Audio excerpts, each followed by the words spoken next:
New at 4:30, the NAACP Virginia State Conference outlined its 2026 legislative priorities today. That's right. It comes days ahead of the next General Assembly session. Leila Cox is in studio. Leila, what can you tell us about what this group is focused on?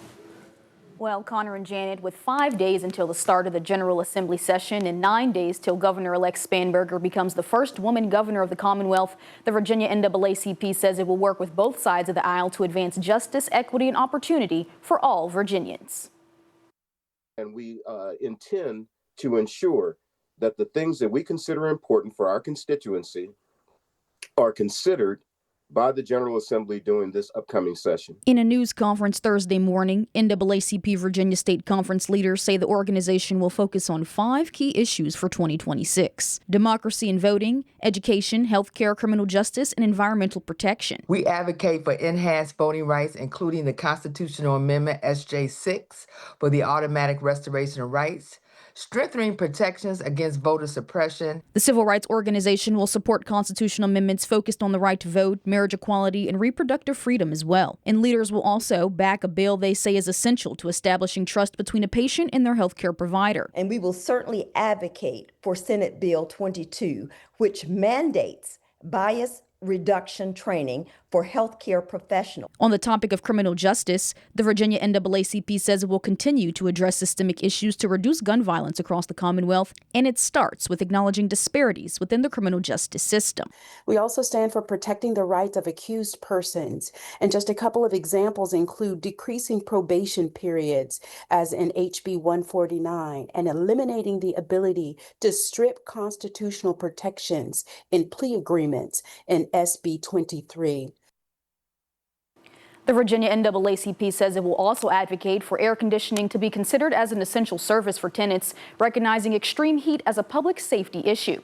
Leila Cox, 13 News Now.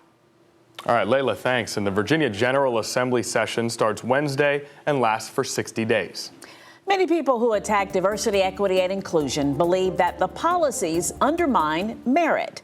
13 News Now is listening to arguments on both sides in the debate over whether DEI should be dismantled. We take a closer look in our special DEI discussion. Here's a clip.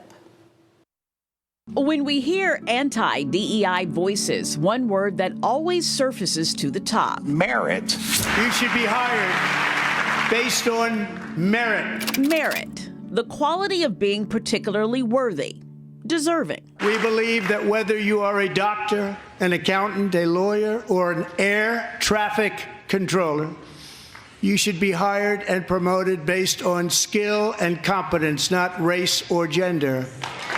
Very important.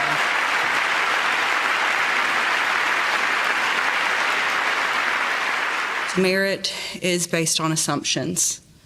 As a person with a disability, if I go into a job interview and say I have a significant physical disability, my resume has gotten me into the interview. You have seen in my resume something worth of merit to call me to an interview.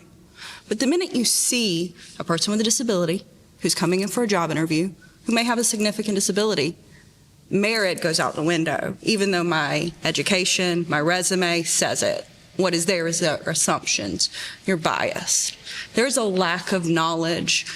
The disability community, we didn't get our civil rights until 1990 with the Americans with Disabilities Act. And if you say ADA today, a good percentage of the population think you're talking about the American Dental Association.